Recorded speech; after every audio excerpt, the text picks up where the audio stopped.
companies incorporated the roll mechanism right into the piano itself.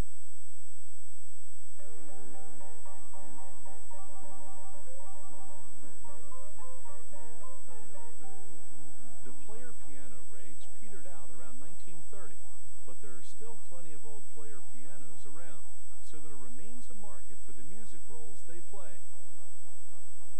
The original roll-making method used a recording piano.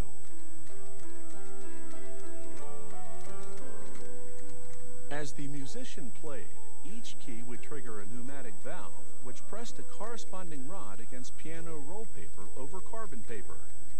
Then they just perforate the carbon marks. The modern method uses an electronic keyboard and a computer. As the musician plays, the computer converts the notes to data.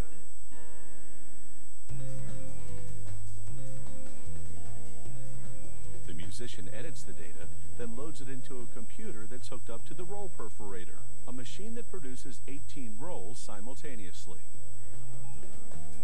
Like the old recording machine, the roll perforator has a pneumatic valve for each note of the piano keyboard.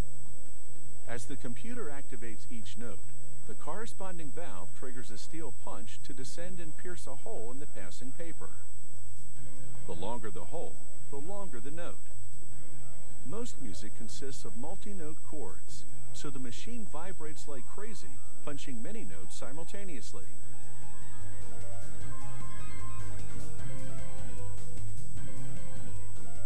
When the machine finishes perforating, the operator cuts off the paper and sticks on a temporary label bearing the song title.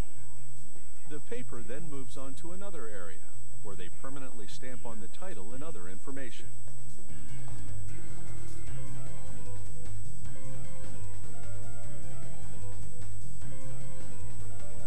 Here they slice the front end of the paper into a point.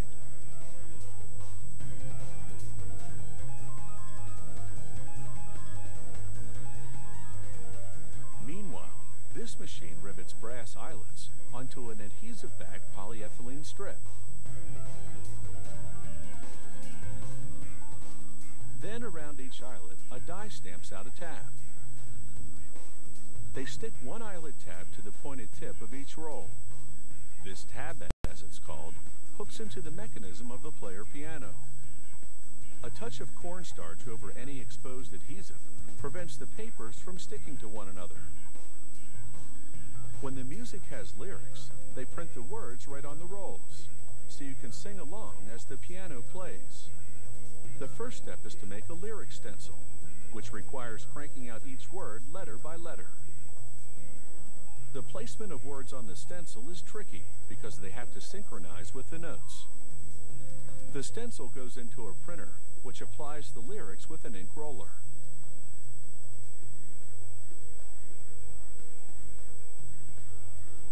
The last step is to roll up the rolls. They wind each one around a cardboard spool that has a plastic flange on each end. When you load a roll into the piano, you mount its flanges on holders, then hook the tab end to a spool that pulls the roll through the player mechanism. A rubber band to keep the roll from unraveling, then it's into a custom box.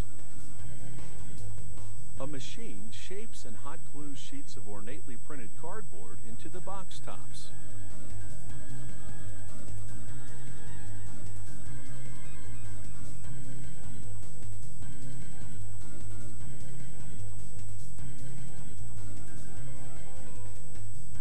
The finishing touch is a sticker with the title of the music. When a roll moves through a player piano, air flows through the perforations, triggering the corresponding pneumatic valves. Each valve pushes down the corresponding note. This factory produces more than 4,500 different song titles on player piano rolls, from classical favorites to top 10 hits.